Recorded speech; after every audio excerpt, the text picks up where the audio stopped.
The town of Wrentham-on-Avon, though modest in population and ambition, had a certain complacent pride in its seasonal events. Each spring, the Wrentham Horticultural Society hosted its garden party at the manor of Lady Penelope Crayford, a woman whose rose bushes were admired with a seriousness usually reserved for parliamentary procedure. The lawns were trimmed, the bunting stretched taut, and the tea-urns gleamed with all the quiet dignity of a minor cathedral. Inspector Purbright, who had recently been transferred from the neighbouring county and found himself increasingly charmed by Wrentham's unhurried rhythms, arrived a little after 3, discreetly avoiding the throng of local matrons comparing petticoats and petunias. He had come, officially, to observe a minor disturbance, an unverified incident involving the disappearance of a small statuette from Lady Penelope's collection, but in truth, he always regarded such occasions as excellent training in human observation. The manor's drawing room smelled faintly of boiled cabbage and beeswax polish, a combination Purbright found singularly Wrenthamian. The guests, seated in uneasy semicircles, engaged in polite conversation, all the while glancing surreptitiously at each other with the sharp appraisal reserved for possible competitors in the annual flower arranging contest.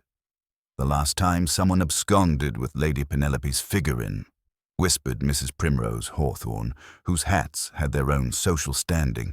"It was a member of the visiting choir, a dreadful girl, entirely without decorum." She tutted, adjusting a silk glove. Purbright inclined his head in acknowledgment. There was a pleasing subtlety in Mrs. Hawthorne's indignation. She had the rare ability to convey moral outrage without the necessity of shouting, a skill Purbright respected. As he wandered the periphery of the room, his attention was drawn to a curious sight, a young woman in a plain grey habit, evidently a visiting nun, sitting with her hands folded in her lap, eyes unusually alert beneath her wimple. She seemed distinctly out of place among the jasmine-scented cushions and ladies' fans, yet there was an air of quiet authority about her. "She is new, is she not?" Purbright murmured to the vicar, who had arrived late and was balancing a teacup as if it were a crucifix. "Ah, yes. Sister Agatha," said the vicar, frowning over his spectacles. "Sent from St. Bridget's convent to observe, well, some charitable undertaking, I believe. I scarcely know what her presence here entails, except that she is unnervingly punctual and shockingly polite." Purbright made a mental note of the nun's precise posture and her calm, measuring gaze. Nothing remarkable had occurred. Yet, the first minor disturbance came during the unveiling of Lady Penelope's horticultural prizes. A loud gasp rippled through the assembled company as Miss Lillian Croft, the local school teacher, let fall a tray of teacups with a clatter loud enough to startle even the most composed. "Oh, heavens," she cried, red-faced. I thought I was carrying only sugar tongs." Several ladies swooned into chairs, while the men of the town discreetly removed their gaze, perhaps in embarrassment or relief that their manners had not been compromised. Purbright, however, observed that Miss Croft's hands trembled only slightly more than was necessary for the fall of teacups. He made another mental note. There was a tension here beyond mere clumsiness, a hint of something carefully concealed behind polite shock. By the time Lady Penelope emerged to inspect the wreckage and dispense mild rebukes, the real incident was revealed, though it required a keen ear and patience to notice. A small statuette, a delicate porcelain courtesan, resplendent in gold-trimmed lavender, was missing from the mantelpiece. Its absence went unnoticed by all but Purbright, Lady Penelope, and a select few who had seen it displayed only minutes before. "My figurine!" Lady Penelope exclaimed, voice pitched just above a whisper that made everyone lean in involuntarily. "Someone has taken it. It was, quite precious." Immediately, the room's social equilibrium shifted. Gossip formed as quickly as the steam rising from the teacups. "Did you see anyone near the mantel?" asked Mr. Cecil Morton, chairman of the Horticultural Society, and a man whose waistcoat had never been without a crease. "Surely one of the servants." "I saw nothing," said Mrs. Hawthorne primly, though of course the young nun seemed a touch watchful. Purbright, at the moment, refrained from speaking. He noted instead the reactions of the assembled crowd. Some leaned forward with barely concealed curiosity. Others scowled with offended propriety. Sister Agatha's gaze remained steady. She made no sudden movements, nor did she offer the slightest protest. Her serenity in this heated social environment was almost offensive in its contrast. Purbright smiled inwardly. There was the first clue. The rest of the afternoon proceeded under a delicate tension. Visitors murmured behind gloved hands. The town's more industrious gossip-mongers took up positions near the doorways, whispering in excited, muted tones. Purbright wandered among them with the patience of a gardener, examining subtle discrepancies: a displaced chair, a dusting of flour on the hearth, an errant curl of ribbon that had not belonged to Miss Croft's ensemble. By the time tea concluded and Lady Penelope's chauffeur announced the imminent arrival of the carriage, Purbright had spoken privately with the maid, the vicar, and one particularly talkative aunt of Mrs. Hawthorne. Each conversation revealed small contradictions. One suggested the statuette had been moved for dusting. Another insisted it was present until a few minutes before Miss Croft's incident. Yet a third noted the unusual poise of the nun, who seemed to have been where she ought not to have been. No single thread was conclusive. The town, however, had formed its opinions with impressive speed. Some suggested Miss Croft, others a servant, and at least two whispered with an air of scandalized fascination that Sister Agatha had indeed taken it. Purbright made no comment. He simply noted the positions, the facial expressions, and the tiny frictions of self-conscious propriety. Then, as the carriages rolled away and the guests dispersed, he lingered a moment to admire the slightly chaotic aftermath of a garden party disturbed not by grand malfeasance, but by something delicate, elusive, and entirely human. One final observation caught his attention.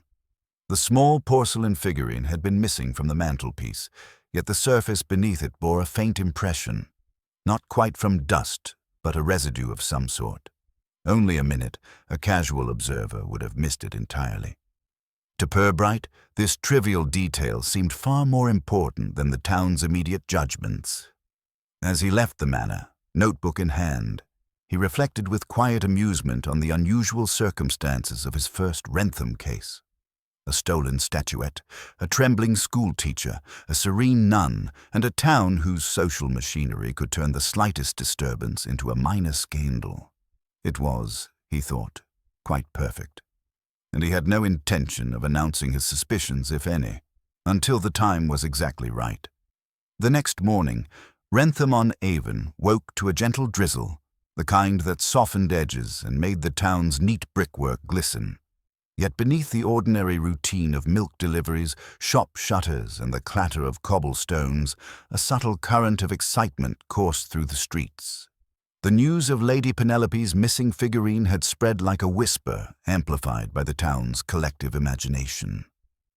By the time Purbright strolled past the post office, he found that even casual greetings carried an edge of inquisitiveness, each citizen eager to impart, or distort, the details, according to personal inclination. At Mrs. Hawthorne's bakery, a small crowd had gathered, their voices low but insistent. "I heard she saw the nun near the mantel," one lady said, shaking her head as if the observation itself was scandalous. Why would a respectable Sister Agatha ever? Purbright, slipping unobtrusively to the counter, listened without comment, observing more than the words themselves. He noted the way a few of the older ladies leaned closer, exchanging glances that suggested they were not merely talking about the incident, but quietly competing for moral authority in interpreting it. "Morning, Inspector," said Mr. Finch, the local grocer, setting down a basket of eggs. "Quite the scandal, eh? Lady Penelope nearly fainted, and Miss Croft, poor thing, in tears." He peered around as if seeking validation for the thrill of sharing such news. Purbright inclined his head, allowing a faint smile. The town was alive with conjecture, each new retelling layering subtle embellishments over the original event. He knew that amid the exaggerations, tiny kernels of truth would cling, and it was his task to extract them. Throughout the morning, he visited several other key locations: the post office, the vicarage, and the train station, each stop revealing a small but telling variation of the tale. At the vicarage, he overheard a conversation between two parishioners debating whether Sister Agatha's presence at the manor was charitable or merely an excuse to observe high society's frivolities. At the station, the porter remarked that he had seen the schoolteacher lingering unusually long in the vicinity of the carriage that had taken the guests away. By midday, Purbright had compiled a mental map of the gossip, noting both consistencies and contradictions. The interesting element was not merely who was saying what, but how they said it. The hesitation before certain names were mentioned, the careful avoidance of others, and the subtle cues of discomfort or pride. He returned to Lady Penelope's manor under the pretense of following up on dusting and maintenance questions, but primarily to observe reactions firsthand. The drawing-room, now cleared of guests, bore the faint aroma of tea and wet grass, and the mantelpiece, once a stage for porcelain figures, stood bare, save for a thin, slightly polished outline where the courtesan had rested. "Ah, Inspector," Lady Penelope greeted, with a mixture of relief and nervous energy. "I hoped you might return. I confess I can hardly think of anything else." Purbright noted the subtle flutter of her hands as she clasped them, a faint twitch at the corner of her mouth. "I'm simply reviewing the circumstances, Lady Penelope," he said evenly, though inwardly he relished the delicate tension. The maid, Mrs. Bellington, hovered near the door, wringing her apron. "I do hope it is not the nun," she murmured, glancing at Purbright as though seeking silent judgment. "Sister Agatha seems so proper, and yet—" Purbright's eyes, steady and polite, met hers. "Sometimes propriety can be deceptive," he said softly, and the maid's face flushed slightly, though he knew she understood his subtle warning. Appearances were rarely absolute. It was then that a trivial but peculiar detail drew his attention. A scrap of ribbon, slightly frayed, caught on the edge of a chair near the mantel. It was lavender, like the dress of the missing figurine, yet no one present claimed it. The school-teacher, Miss Croft, had worn plain navy. Lady Penelope's own ribbons were pink. Even the nun's habit bore no color beyond gray and white. Such an innocuous scrap could easily be ignored, yet Purbright felt its significance intuitively. It was an unremarkable footprint of something deliberate, a clue left behind in a moment of distraction or confidence. Later, as he made his way through the town square, he encountered Mr. Morton, the society chairman, pacing anxiously. "Inspector, surely you have an idea by now. Everyone assumes Miss Croft. So careless." Purbright inclined his head, allowing only a small, polite smile.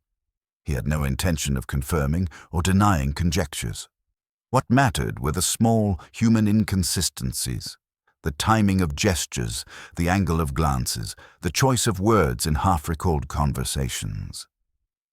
By late afternoon, Purbright had arranged a quiet meeting at the vicarage with Lady Penelope, Miss Croft, and, subtly, Sister Agatha. The conversation was unhurried, with each participant contributing willingly to the reconstruction of events.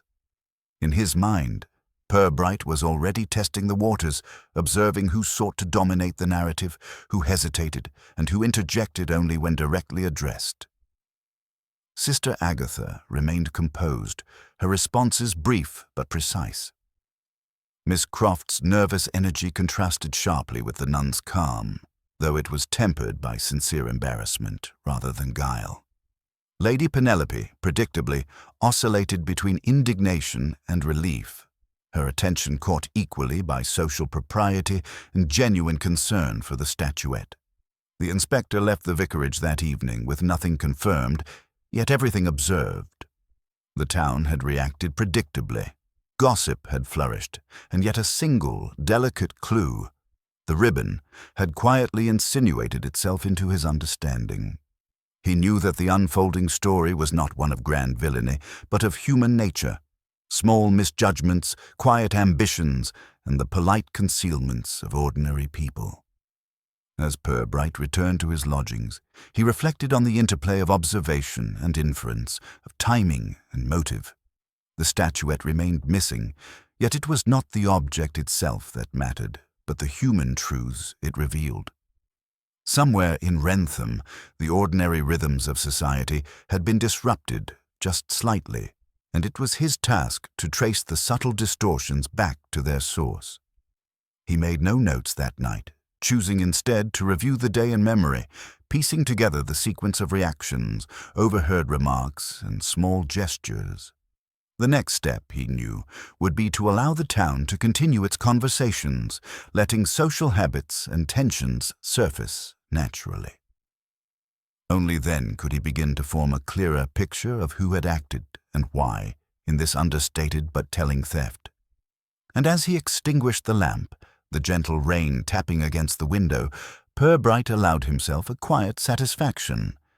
The game, so quietly begun at Lady Penelope's garden party, was only just opening. The morning following the garden party dawned crisp and bright, with Wrentham-on-Avon shedding its drizzle in favor of a thin, almost apologetic sun. Inspector Purbright set out on his rounds with the deliberate slowness of a man accustomed to both observation and reflection, knowing that haste seldom revealed subtle truths. His first stop was Miss Lillian Croft's modest schoolhouse at the edge of town. The school teacher, still flushed from the embarrassment of her teacup incident, greeted him with nervous courtesy. Her classroom, neatly arranged with rows of desks and posters of historical figures, seemed to Purbright a minor cathedral of propriety. "Good morning, Inspector," Miss Croft said, smoothing her apron as if it could iron out her guilt. "I hope you're not—" "Merely reviewing the events of yesterday, Miss Croft," Purbright interrupted softly. "I trust you were not otherwise engaged near Lady Penelope's drawing-room during the unveiling?" I assure you, Inspector, I was carrying the tea and, well, the tray slipped," she stammered, eyes widening. "Nothing more than a simple accident." Purbright nodded, letting his gaze linger on the faint lavender smudge on the edge of the tray. "And yet," he observed calmly, "a tray can only carry so many cups. One slip, and the consequences may extend beyond porcelain." He refrained from elaborating. The suggestion alone seemed to prick at Miss Croft's composure. He allowed her to speak at length about her day, her pupils, and her minor social interactions. In her narrative, there were small discrepancies, a mention of having tidied near the mantel that she had initially omitted, a fleeting hesitation regarding the nun's position in the room. Purbright made careful notes of each pause, each adjustment in tone, for he understood that guilt, or simply the fear of suspicion, often betrayed itself in subtleties. Next, he visited Mrs. Bellington, the manor's maid, who was meticulously arranging flowers for the breakfast table. Her hands moved with a nervous precision, as if she could physically impose order upon an otherwise disordered world. "Inspector," she said, glancing at him anxiously, "I do hope you understand. Sister Agatha is as proper as any lady I've seen, and yet—" She trailed off, wringing her apron. "And yet what, Mrs. Bellington?" Purbright inquired gently, careful not to push, allowing the observation to emerge naturally. "Why, she was in the drawing-room more than necessary, watching, perhaps, but I cannot say for certain. And when Miss Croft dropped the teacups, she seemed— Well, she did not intervene, though she could have." Purbright noted the implication without comment. The nuance of observation, he thought, was often more telling than direct accusation. From the manor, he made his way to the vicarage, where he conversed with both the vicar and a selection of parishioners who had been present during the previous day's conversations. Each account added a layer of complexity: the timing of entrances and exits, who had been nearest the mantel, and which expressions had betrayed surprise or alarm. By the time Purbright paused for lunch, he had assembled a subtle yet coherent web of interactions. Everyone he spoke to was, in isolation, entirely credible. Yet when placed side by side, inconsistencies emerged. Small, polite contradictions that only the careful observer could appreciate. He returned to the manor later in the afternoon, ostensibly to review housekeeping records, but in truth to observe behavior. Lady Penelope, eager yet flustered, attempted to direct conversation toward practical matters, dusting schedules, visiting hours, and the arrangement of her prized rose beds. Purbright listened patiently, noting the shifts in tone and attention. When the subject returned, as it inevitably did, to the missing figurine, the ladies of the manor seemed to divide subtly into camps. Those who assumed Miss Croft's culpability, those who quietly suspected the nun, and those whose allegiance was chiefly to propriety itself, resisting judgment. He finally sought a private word with Sister Agatha. The nun's composure remained undisturbed, her calm presence a foil to the flutter of anxiety around her. "Inspector," she said softly, "I am at your disposal, should my testimony be required." Purbright observed her hands, folded, steady, unmarked by dust or polish, and the slight lift of her brow when she spoke of the day's events.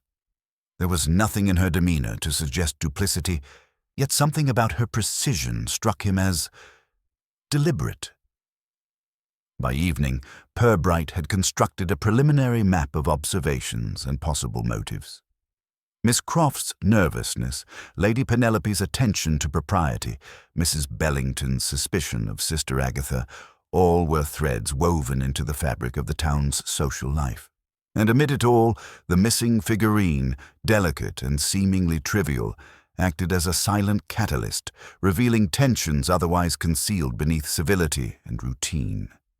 He concluded the day at his lodgings, reviewing his mental notes with quiet satisfaction. Every person he had interviewed, every hesitation and inflection, had been catalogued. There was no rush for conclusions. Indeed, Purbright preferred to allow time and human nature to reveal their own subtleties. The case, he reflected, would be solved not by hasty accusation, but by the patient piecing together of human behavior, observation, and the occasional trivial clue. A ribbon here, a glance there, a softly muttered word. And so Wrentham settled into its evening, the gentle murmur of gossip continuing, while Purbright, calm and unobtrusive, prepared for the next stage of his inquiry. The town believed it knew what had transpired, yet the truth remained poised just beyond their polite assumptions, awaiting the quiet insight of the inspector who watched more than he spoke. By mid-morning, Wrentham-on-Avon was humming with a quiet anticipation peculiar to towns accustomed to the subtleties of minor scandal. At the vicarage, Purbright reviewed his notes over a modest breakfast of tea and toast, reflecting on the contradictions he had observed. The school teacher's nervous inconsistencies, the maid's pointed suspicions, and the calm, deliberate presence of Sister Agatha. Each thread was informative, yet none yielded a conclusion.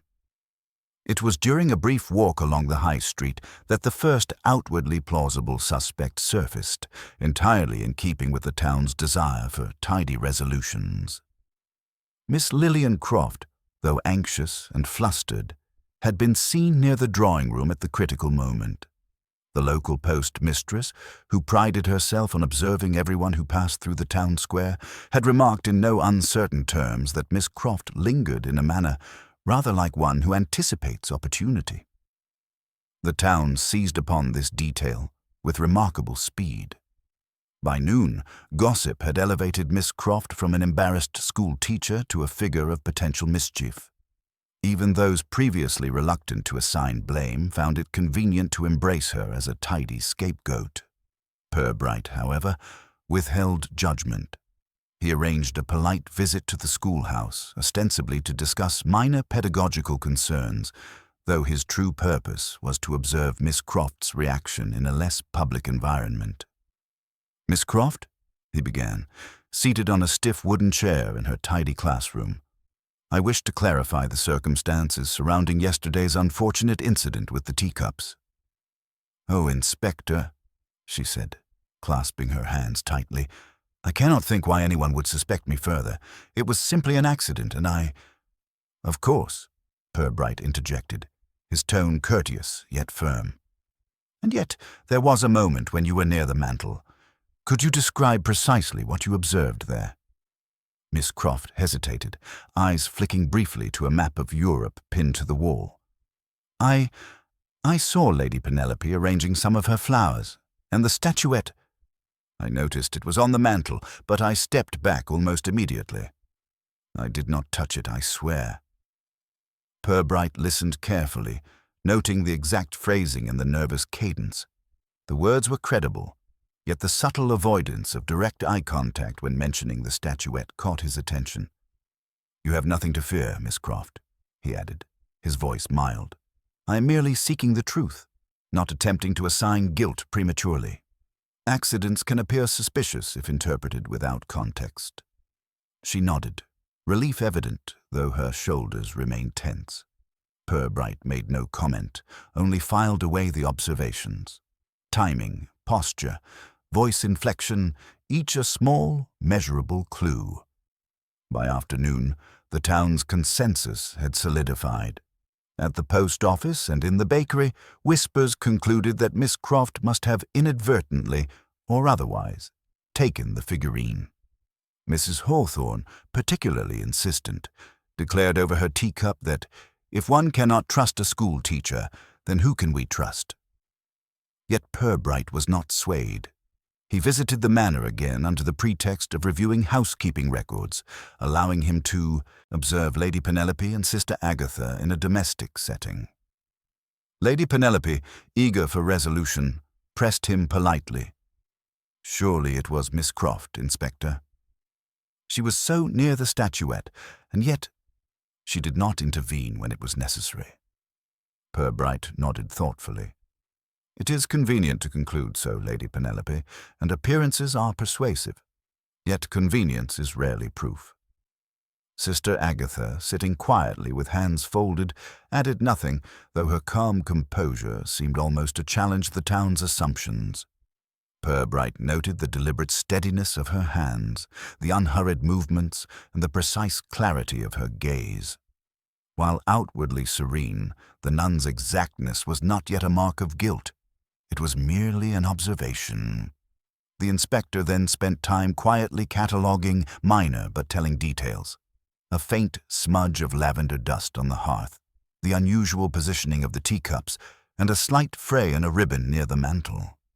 Each trivial element seemed out of place, and yet together they hinted at a sequence of events far more intricate than the town's simplified narrative. By late afternoon, he had revisited Miss Croft, questioning minor inconsistencies in her account of who entered and left the drawing room at specific moments. Her answers were careful, occasionally faltering, but never dishonest. The nervousness that had fueled the town's suspicion was merely human tension, amplified by social pressure. Purbright left the schoolhouse with a quiet conviction. Miss Croft was the first obvious suspect only because the town required a neat conclusion. The evidence against her, though superficially compelling, lacked the subtle depth of behavioral truth. He had yet to see the minor clue that would shift the investigation's direction, the small anomaly that would challenge the assumptions of propriety and reveal the actual chain of events. As he walked back through the high street, observing the small details of ordinary life, the careful alignment of shop signs, the polite nods exchanged between neighbors, the mild suspicion in the eyes of those who had yet to witness a resolution. Purbright considered the dynamics at play. People's behavior, he reflected, was often more revealing than their words, and minor errors, like a ribbon out of place or a glance held too long, could speak louder than confession. The day concluded with Rentham's polite chatter firmly pointing toward Miss Croft, yet the inspector remained patient. He had learned to wait for the subtle signs, the faint incongruities that eluded the hurried or the socially eager. Tomorrow, he knew, the investigation would expand beyond the obvious, drawing out further evidence from those whose motives and actions had remained concealed under layers of civility. And as he returned to his lodgings, he made one final note in his mind. The first suspect may appear convincing to all, but the truth, he suspected, would require the quiet, patience of observation, and a careful reading of human nature in all its charming, deceptive subtleties. The morning light in Wrentham-on-Avon carried with it the crispness of early spring, though the town itself remained steeped in yesterday's gossip. Inspector Purbright, moving with quiet deliberation along the cobbled streets, was acutely aware that the social machinery of a small town had a momentum all its own. While Miss Croft had become the first obvious suspect in the eyes of many, Purbright knew the resolution lay elsewhere, in the subtleties overlooked by hurried observers. He returned to Lady Penelope's manor under the pretext of inspecting minor housekeeping discrepancies. The manor, in the serene light of day, appeared more domestic than ceremonious. Lady Penelope was arranging her teacups with meticulous care, her movements precise yet tinged with lingering worry over the missing figurine. "Inspector," she said, without looking up, "I do hope this matter finds some clarity soon. The town is naturally anxious." "Indeed, Lady Penelope," Purbright replied, noting the faint flutter of her hands as she adjusted a saucer. "Anxiety, however, does not always correlate with the facts." His eyes swept the room, landing on the mantel once more. There it was, the slight impression left behind by the absent statuette, faint yet discernible against the polished wood. Near it, an inconspicuous scrap of lavender ribbon caught the morning light. Purbright crouched slightly to inspect it more closely. The ribbon was frayed at one end, as if it had been handled carelessly or deliberately. Its color, almost identical to the courtesan's dress, was a curious coincidence. "Mrs. Bellington," Purbright inquired quietly, "do you know if any of the guests yesterday wore ribbons of this shade?" The maid shook her head. "No, sir. Only the figurine itself carried that color." The inspector made a mental note. This trivial item, easily overlooked, was now, in his estimation, far more revealing than Miss Croft's nervous demeanor or the town's gossip. It indicated a proximity to the statuette, yes, but not necessarily theft. The ribbon could be the key to the sequence of events, a minor disturbance revealing intention rather than action. He allowed the household to continue its routines, observing the maid dust the shelves, Lady Penelope rearrange flowers, and the vicar's occasional visits for polite inquiry. Every movement, every glance, carried meaning. And yet the ribbon remained a singular anomaly, its presence quiet, almost forgotten, yet undeniably significant. By late morning, Purbright visited the vicarage to compare notes with the Reverend. "A trivial detail can be remarkably instructive," the inspector remarked. "Observe what is out of place, and the story often emerges." The vicar, accustomed to Purbright's calm insistence on subtlety, merely nodded. "And this scrap of ribbon, you believe, may suggest something beyond what the eye sees?" "Precisely," said Purbright. "A minor discrepancy in color or position can illuminate the path of a person more reliably than a direct accusation." Encouraged by this reflection, he retraced the events of the garden party, step by step, noting when Miss Croft had been nearest the mantel, where Sister Agatha had positioned herself, and the minor disturbances recorded by the maid. Each accounted for, yet a single gap remained, the exact moment the ribbon could have become detached from its source. The afternoon was spent quietly revisiting witnesses, framing questions without suggesting suspicion, merely observing reactions. Mr. Morton, the society chairman, was particularly defensive regarding Miss Croft, asserting in the post office that it is unthinkable that anyone else could have handled the statuette. His words, though vehement, carried a slight overemphasis, an unconscious indication that the neatness of the narrative was more important than its truth. Purbright noted the contrast between the town's urgency to assign blame and the methodical patience of the investigation. Every glance at the ribbon, every adjustment of the curtains or teacups served as a reminder that human behavior rarely aligned perfectly with assumptions. Later, he visited Sister Agatha, who was tending a small corner of the manor's herb garden with almost ceremonial precision. Her hands, clean and steady, worked methodically, while her eyes, when lifted, observed the surroundings with a calm scrutiny. "Inspector," she said softly, "if I might be of assistance, I shall answer any questions you may have. I wish only to see that propriety is preserved."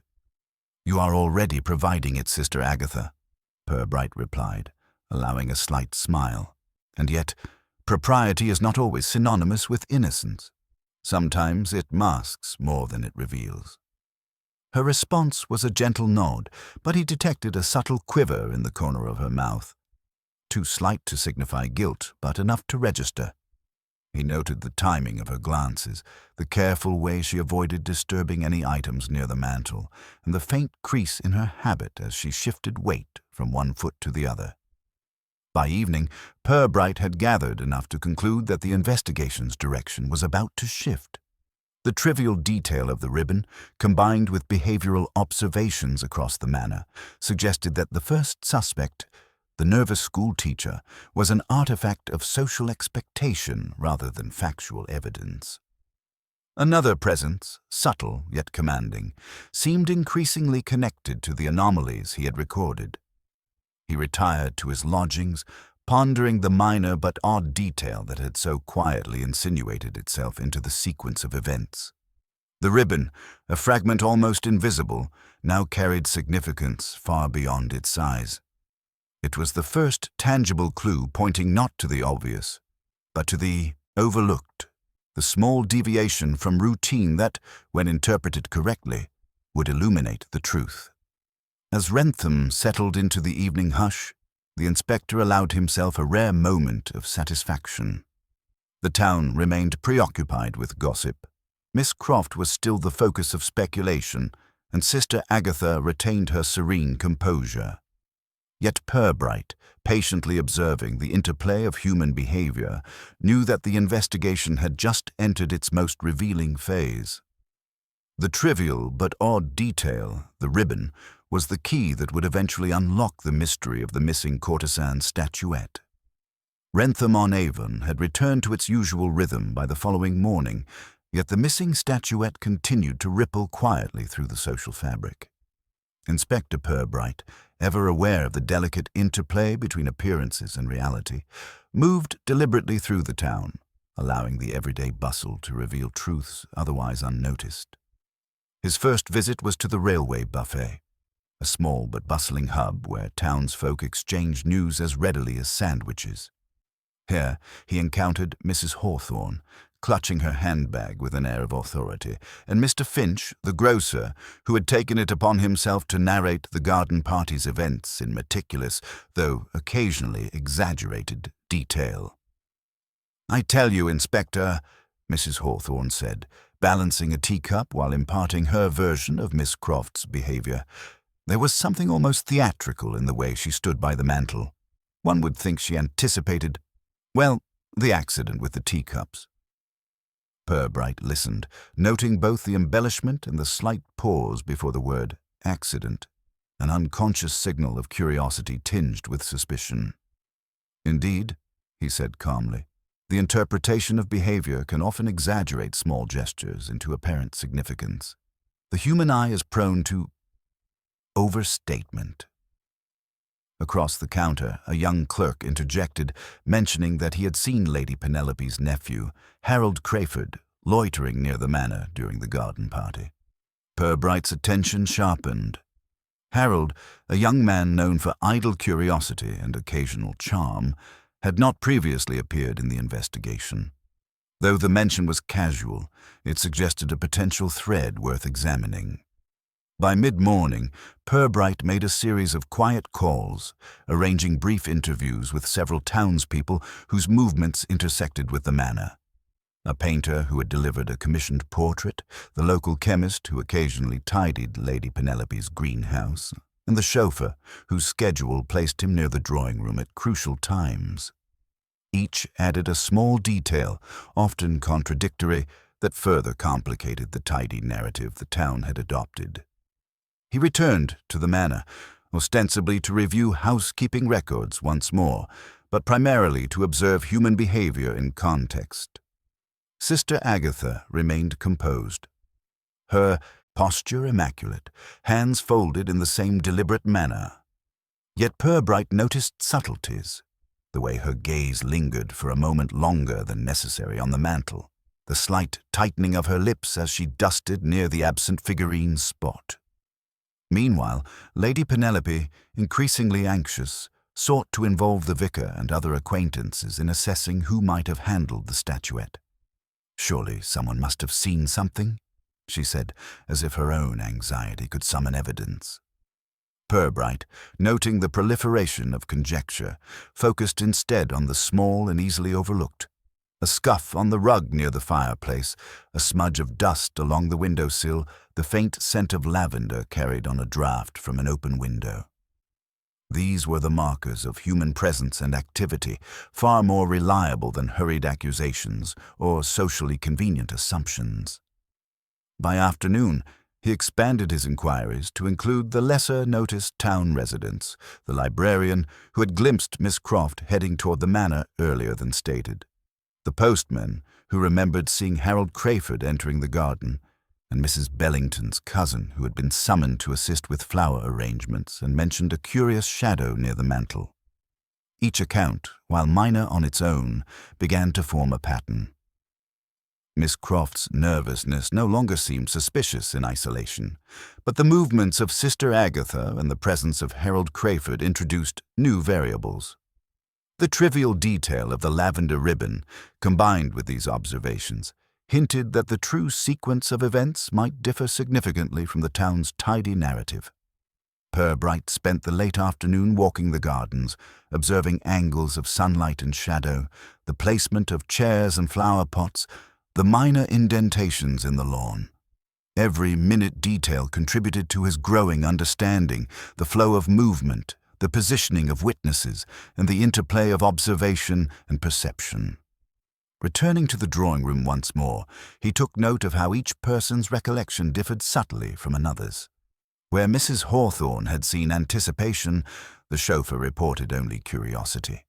Where Miss Croft's nervous glance suggested guilt, the librarian noted distraction.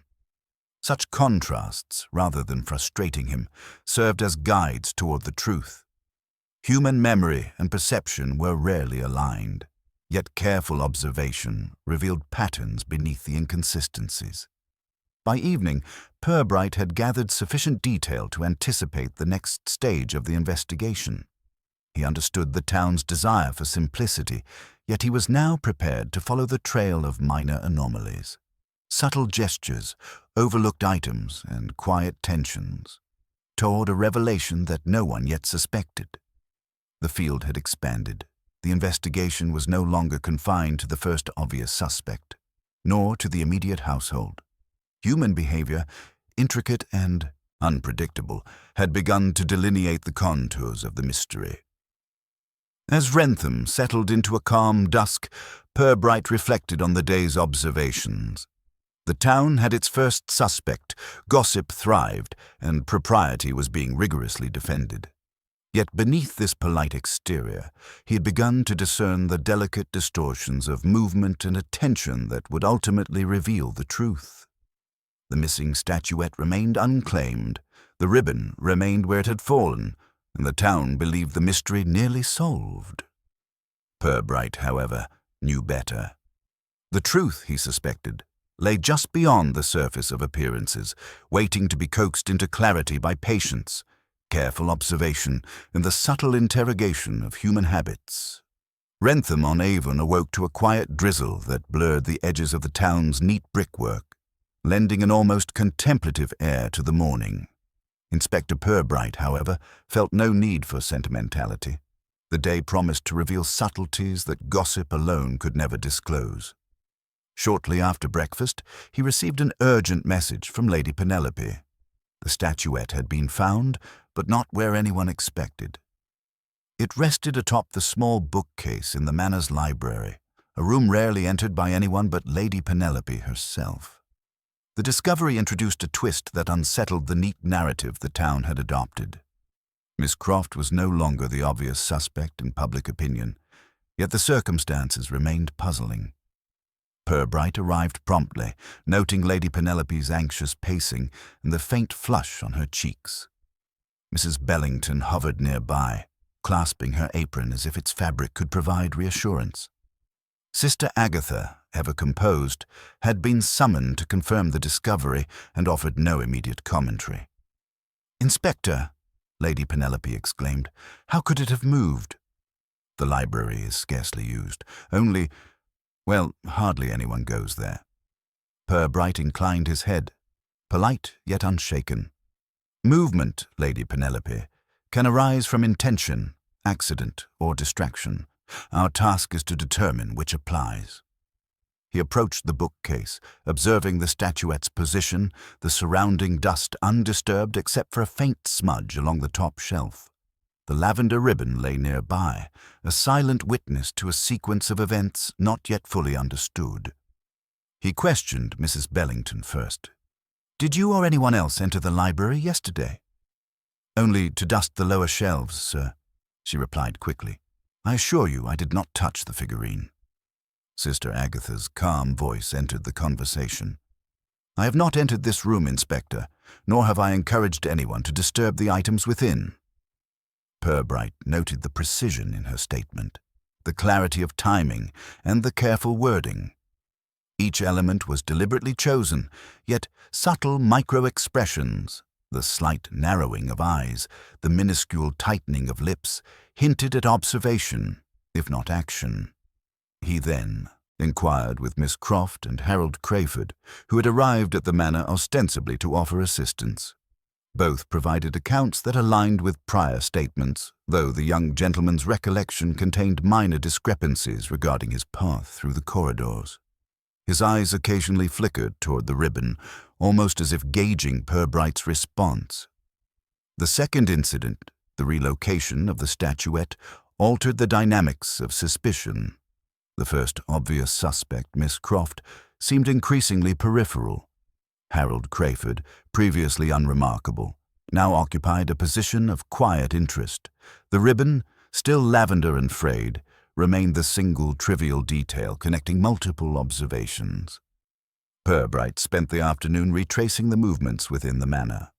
He inspected the corridors, noting scuff marks on the rug, the faint alignment of shadows cast by overhanging shelves, and the subtle breeze from a slightly open window that might explain minute disturbances. Yet none of these fully accounted for the statuette's relocation. He called Lady Penelope aside. "Consider, if you will," he said quietly, "the nature of observation and human behavior. The statuette was moved deliberately, yes, but by whom and for what motive may differ from what appears obvious." She clasped her hands tightly. "But, Inspector, who else could have done it?" "That is precisely what we must determine," he replied. His tone conveyed patience rather than frustration, a subtle reminder that the truth often lay beyond the first neat explanations. By evening, he had compiled a new map of potential suspects, weighing minor inconsistencies in movement, attention, and expression. Harold Crayford, Miss Croft, Mrs. Bellington, and even Sister Agatha each exhibited behavior that could, if interpreted in certain ways, implicate them, but the puzzle remained incomplete. The second incident had achieved its effect. It challenged assumptions, disrupted neat conclusions, and redirected scrutiny toward subtler signs. Purbright, ever methodical, allowed the town's gossip to continue unfettered. The chatter, though rich in conjecture, provided no evidence, but it did reveal the human tendency to seek resolution before understanding. As the drizzle turned to a gentle evening mist, Purbright sat quietly in his lodgings, reviewing each observation.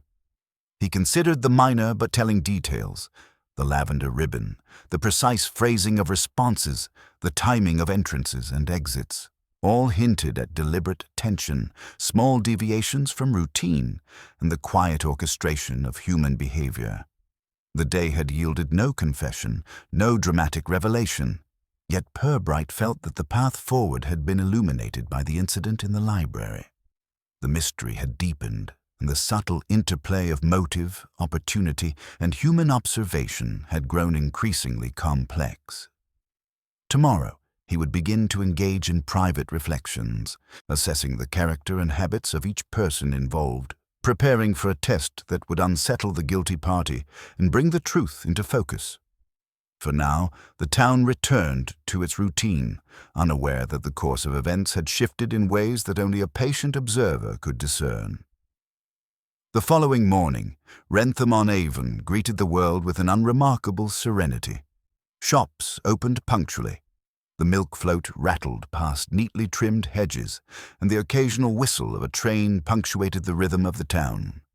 Yet for Inspector Purbright, the ordinary appearances belied a labyrinth of subtle tensions, carefully concealed motives, and the quiet sway of human nature that often accompanied minor mysteries. He began his day with a solitary walk along the riverbank, a habit cultivated over years of reflection. The water moved steadily, indifferent to gossip, conjecture, or propriety, a fitting backdrop for contemplating human behavior. Purbright's mind returned to the incidents at Lady Penelope's manor, the dropped teacups, the initially assumed culpability of Miss Croft, and the subsequent, almost theatrical relocation of the statuette. He considered each character in turn, dissecting the intricate interplay of action and observation. Miss Croft, the nervous schoolteacher, displayed the expected hesitancy of a conscientious woman confronted with social scrutiny. Her gestures, carefully measured, indicated discomfort rather than malice. Mrs. Bellington, the maid, had a keen eye for detail, yet her own anxieties and loyalty to the household might have amplified the perception of impropriety where none existed. Sister Agatha, the nun, remained an enigma. Her composure was unassailable, her movements deliberate, and her gaze sharp yet serene. Purbright considered the paradox. Such poise could indicate innocence, or it could mask intention with subtle skill. He did not allow assumptions to cloud his reasoning. Instead, he catalogued behavioral markers, micro-expressions, and timing, aware that the truth often resided in these understated signals. Harold Crayford, the young nephew of Lady Penelope, presented a different dimension. His casual charm and tendency to wander near the manor during the garden party might have seemed harmless, yet the discrepancy in his account regarding the library's entry offered a trace of unease. It was the kind of detail easily overlooked, but one that could, when combined with other minor irregularities, illuminate intention. Purbright also reflected on the role of gossip. The town's residents had constructed a tidy narrative, fixating first on Miss Croft, then adjusting assumptions to accommodate the second incident. Their moral certainty, while socially comforting, provided little insight into actual events. Yet their interpretations were not entirely useless. They revealed human priorities, biases, and the subtle pressures of reputation and propriety. He turned his attention again to the lavender ribbon, a trivial object yet highly revealing. Its frayed edge, innocuous as it seemed, indicated recent handling and proximity to the statuette. It suggested an intersection of opportunity and action, the kind of minor clue that, in the hands of an observant detective, might unravel a seemingly inexplicable event. By mid-morning, Purbright returned to the manor under the guise of inspecting household records, though his true purpose was contemplative. He observed interactions with careful detachment. Lady Penelope's anxious adjustments to table settings, the maid's conscientious dusting, the subtle positioning of Sister Agatha in corners of the room where she might discreetly observe without appearing intrusive. He noted, with quiet satisfaction, the rhythm of human behavior, the gestures, hesitations, and micro-expressions that often betrayed intentions far more accurately than words.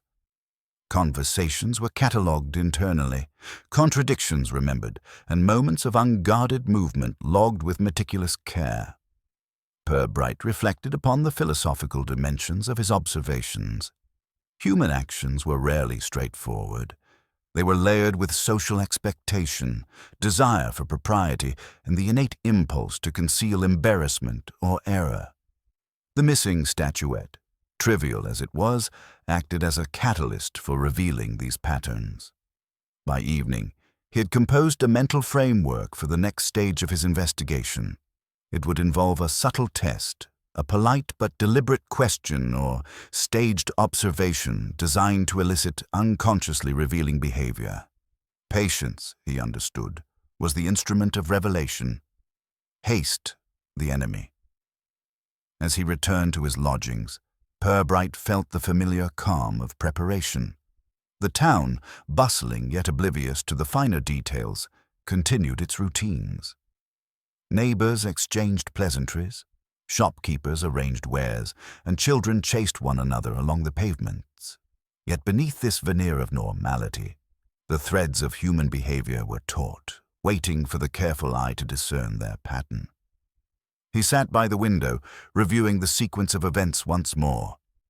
The teacup incident, Miss Croft's nervousness, the maid's suspicions, Sister Agatha's composure, Harold Crayford's casual charm, and the subtle, telling lavender ribbon. Each element, he realized, was a piece of a larger puzzle, a quiet orchestration of human actions and reactions that would ultimately reveal the truth when approached with patience, insight, and polite precision. Purbright extinguished his lamp with a soft click, confident that the coming day would present the opportunity for a carefully applied test. A gentle probe into the routines and habits of those involved, sufficient to draw forth the subtle indicators of truth. The mystery remained unsolved, but its edges were already defined by observation and reflection, ready for the delicate maneuvering that would precede resolution. Wrentham-on-Avon awoke to a thin morning mist that softened the outlines of the familiar streets. Inspector Purbright, ever deliberate in his movements, arrived at Lady Penelope's manor shortly after breakfast. Today, he had decided, would be the day for a subtle test, an observation designed to draw forth the inconspicuous yet telling signals that human behavior often betrayed. He began with a polite request. The manor's residents and key witnesses were to assist in arranging a small display of porcelain figurines in the drawing room, ostensibly for Lady Penelope's private catalogue of her collection. Miss Croft, Mrs. Bellington, Sister Agatha, and Harold Crayford were all invited under the guise of assisting with the arrangement. Purbright's approach was unhurried and courteous, ensuring that no one sensed any suggestion of blame. "Let us take care in placing each piece," he said gently. "A minor slip can distort the display, and we wish for it to remain harmonious." As the arrangement proceeded, Purbright observed from a discreet distance, cataloguing micro-expressions, timing of glances, and the precise handling of each figurine. Miss Croft moved with care, occasionally pausing to consult Purbright's eye, her nervousness apparent but controlled. Mrs. Bellington maintained her usual meticulous attention to order, while Harold Crayford lingered near the mantel, his gaze occasionally flicking toward the absent space once occupied by the missing statuette. It was Sister Agatha's behavior that provided the quietest, most telling clue. When she reached for a figurine near the original location of the lavender ribbon, she hesitated slightly, then subtly adjusted its position, allowing the ribbon to fall in a precise manner that seemed almost too intentional to be coincidental.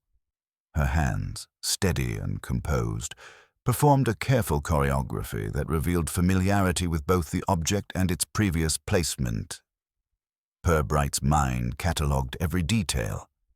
The way she shifted weight, the brief flicker of her eyes toward the ribbon, and the slight tightening of her lips, a gesture so minute that it might have escaped the untrained observer. He allowed the other participants to continue, ensuring that each acted naturally, their own behaviors offering contrast against which Sister Agatha's subtle actions became increasingly conspicuous. After a polite interval, he gathered the group for a brief discussion. "The arrangement is commendable," he began, his tone unassuming. "Yet I cannot help but notice how easily a minor distraction can shift the placement of an object. Attention and intention often diverge, and it is in these divergences that truth may reside." He observed reactions carefully. Miss Croft, relieved, nodded and smiled faintly, her anxiety dissipating. Mrs. Bellington straightened, satisfied with the arrangement, offering no indication of hidden knowledge. Harold Crayford, attempting casual indifference, still cast occasional glances toward the mantle and the fallen ribbon. Sister Agatha's response, however, was measured. Her eyes, initially meeting Purbright's gaze, shifted briefly toward the ribbon and then away, a silent acknowledgement of the subtle observation.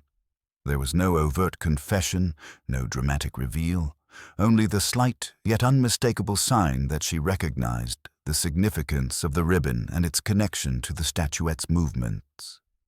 Purbright allowed a moment of silence, observing the interplay of attention, timing, and gesture. He had seen enough. The test, conducted with civility and precision, had elicited the behavior that confirmed the truth. The inconspicuous handling of the ribbon and the statuette's prior placement pointed squarely toward the previously understated figure of Sister Agatha. He concluded the session with his usual calm courtesy. "Thank you all for your assistance," he said. "It seems that objects, though inanimate, have a way of revealing human nature more clearly than words alone. One must observe carefully and with patience, for the subtlest movements often carry the greatest significance." By evening, Purbright retired to his lodgings, confident that the final pieces were aligned. The trivial detail, the lavender ribbon, had served its purpose, allowing him to identify the subtle orchestration that had previously eluded the town's attention. Tomorrow would bring the calm, civil revelation in which all observations, motives, and actions would be laid bare, as only he could present them. The town, oblivious to the quiet test, continued its routines. Gossip and conjecture persisted, yet beneath the polite chatter, the threads of human behavior were now mapped in Purbright's mind with careful precision. The stage was set for resolution. The morning air in Wrentham-on-Avon carried a crisp clarity, the town streets quietly orderly, betraying no hint of the underlying tensions that had occupied Inspector Purbright for the past week. He arrived at Lady Penelope's manor with calm determination, prepared to orchestrate a resolution that would reveal the truth without drama, rebuke, or sensationalism. The drawing room, freshly arranged the day before, served as a perfect stage. The mantle gleamed, the teacups were aligned with meticulous care, and the lavender ribbon, now deliberately placed by Purbright himself, offered a subtle visual cue. Lady Penelope, Miss Croft, Mrs. Bellington, Sister Agatha, and Harold Crayford gathered politely, each responding to Purbright's gentle invitation with curiosity tinged by social expectation. He began in his usual understated tone. "Ladies and gentlemen, we have spent several days observing behavior, reviewing minor inconsistencies, and considering the movement of an object, a statuette, that has quietly disrupted our social routines." He allowed a brief pause, permitting each listener to adjust their attention, noting subtle reactions. Miss Croft's tentative smile, Mrs. Bellington's slight arch of her brow, Harold Crayford's faint tightening of the jaw, and Sister Agatha's composed, almost unreadable expression. "The first assumption," Purbright continued, "was that the statuette's movement was attributable to obvious proximity, namely that of Miss Croft. Her nervousness at the garden party lent itself to social conjecture, and it is unsurprising that gossip initially focused on her. Yet observation reveals a deeper, quieter orchestration." He gestured to the lavender ribbon. This trivial, seemingly insignificant item provides the key. Its frayed edges, its precise location, and the manner in which it interacts with the placement of the statuette allow us to trace not only motion, but intention. Sister Agatha remained seated, hands folded, her gaze steady. Purbright's voice softened as he elaborated. Consider the manner in which minor objects were handled, the subtle attentiveness required to move the statuette without disturbance, and the careful, deliberate actions surrounding the ribbon itself. These are markers of familiarity and intention, not accident or nervousness. Lady Penelope shifted slightly, eyes narrowing in mild surprise. "You mean—" "Yes," Purbright replied gently. "The person responsible for the statuette's relocation is Sister Agatha. Her movements, calm and precise, allowed her to reposition the object, unnoticed by others, while maintaining the appearance of propriety. The lavender ribbon, though trivial in itself, served as the subtle clue that linked action to intention." Sister Agatha inclined her head gracefully. "Inspector, I intended no harm, nor any breach of decorum. My aim was merely to prevent the statuette from being inadvertently damaged during the household's bustling activities. It seemed prudent to place it in a safer location." Purbright regarded her with his characteristic patience. "Indeed, Sister Agatha, the outcome was protective rather than malicious. Yet it is a demonstration of how even minor interventions can give rise to the appearance of irregularity when observed without context. Human behavior, when scrutinized, often reveals more than the observer expects." Miss Croft's tension eased. "So it was not me?" she asked quietly. "Not you, Miss Croft," Purbright said, smiling faintly. "Your nervousness and attentiveness were interpreted unfavorably only because others sought a tidy narrative. Observation, rather than conjecture, clarifies truth." Harold Crayford, intrigued, leaned forward. "A subtlety of action," he said, "that only the careful eye could detect." "Precisely," Purbright replied. "The ordinary, unremarkable actions of a conscientious individual can be misinterpreted when viewed through the lens of expectation rather than reality. It is, in many ways, the charm and challenge of small-town life. Propriety, vigilance, and social conventions often overshadow fact." Lady Penelope, finally understanding, exhaled with polite relief. "Well, Inspector, I suppose that is a conclusion we can all accept." Purbright inclined his head, and thus we see that minor details, the position of a ribbon, a careful glance, a deliberate gesture, can illuminate events that otherwise appear inexplicable. Observation, patience, and civility remain our most reliable guides. He allowed the assembly a final moment to absorb the explanation, noting the subtle relaxation of posture and easing of tension. The statuette, now securely on the bookcase, gleamed in the morning light, accompanied by the lavender ribbon as a quiet testament to careful attention and understated intervention. As he prepared to leave, Purbright offered his customary civility. "Thank you all for your cooperation. Life resumes as it should, though perhaps with a greater appreciation for the small actions that shape our perceptions." The town outside continued in its unremarkable rhythm. Shops opened, the milk float rattled past, and conversation resumed in a more measured tone. Within the manor, subtle smiles and polite exchanges reflected the quiet resolution of the incident. Inspector Purbright returned to his lodgings with the satisfaction that comes from a mystery untangled by patience, observation, and a careful reading of human nature. The ribbon, the statuette, and the sequence of minor actions had all revealed their secrets, leaving the town to resume its routines, none the worse for the revelation, and perhaps slightly wiser in the ways of propriety and perception. Wrentham-on-Avon settled into a calm that was almost deceptive. The morning mist lifted to reveal streets neat and orderly, as if the past week's minor turbulence had been nothing more than an echo of imagination. Shops opened punctually. Children ran along the pavements with innocent glee, and the milk float clattered along its usual route, unbothered by the events at Lady Penelope's manor. Within the manor itself, life resumed with understated elegance. Lady Penelope, reassured that propriety had been preserved, attended to her arrangements with renewed attention, though the occasional glance toward the mantel suggested lingering awareness of the week's unusual circumstances. Miss Croft moved through the house with measured calm, her earlier anxiety replaced by quiet confidence.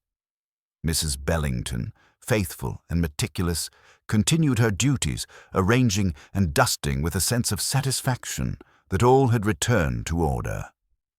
Sister Agatha, serene as ever, tended to the minor details of the household with an air of unflappable composure. Though Purbright had revealed her role in the statuette's relocation, there had been no shame, no recrimination, only a quiet acknowledgment of the logic behind her careful action.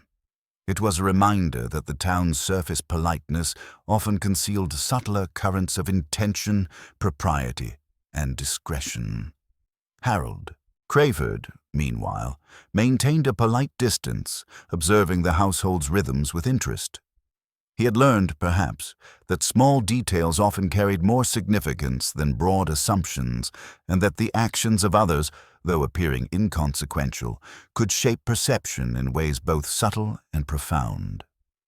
Purbright, back at his lodgings, reflected on the resolution with his customary calm. The ribbon, the statuette, the timing of glances, and the careful orchestration of minor gestures had all contributed to a solution that required neither drama nor public rebuke. The town's gossip had persisted, naturally, but it had ultimately aligned with observation rather than misinterpretation. He reviewed his notes quietly, cataloguing the sequence of events, the interplay of character and circumstance, and the minor anomalies that had guided him to the truth. Each piece of evidence, each behavioral clue, had served its purpose, illustrating the efficacy of patience, civility, and precise observation. The following days saw Wrentham-on-Avon returning fully to its usual routines. Market days proceeded with familiar chatter, council meetings were conducted with procedural exactitude, and the minor incidents of daily life, the mislaid parcels, the awkward social gestures, the small errors in etiquette, continued to provide gentle amusement and conversation for the townsfolk. Yet subtle changes lingered. Miss Croft's reputation, previously shadowed by suspicion, was now tempered by the understanding of her innocence. Sister Agatha's quiet competence had earned an unspoken respect for her discretion, while Harold Crayford had absorbed a lesson in observation and restraint. Even Lady Penelope, ever attentive to propriety, seemed to appreciate the nuanced interplay of intention and action that had quietly guided the resolution. Purbright, satisfied that the sequence of events had been gently but definitively untangled, returned to the familiar rhythms of paperwork, correspondence, and quiet reflection. The case, though minor in the grand scope of policing, had reinforced a truth he had long understood, that human behavior, subtle and deliberate, often revealed more than any dramatic evidence, and that the unobserved details of ordinary life were frequently the key to understanding. The lavender ribbon remained carefully preserved alongside the statuette, a quiet reminder of observation, patience, and the understated orchestration that had shaped the week's events. Life in Wrentham-on-Avon resumed its measured cadence, tranquil yet richer in understanding for those who knew how to observe with care. Inspector Purbright finally closed his ledger, leaned back in his chair, and allowed himself the rare luxury of satisfaction. The town, the household, and the minor upheavals of propriety had all returned to balance, as quietly, as civilly, and as completely as he could have hoped. The end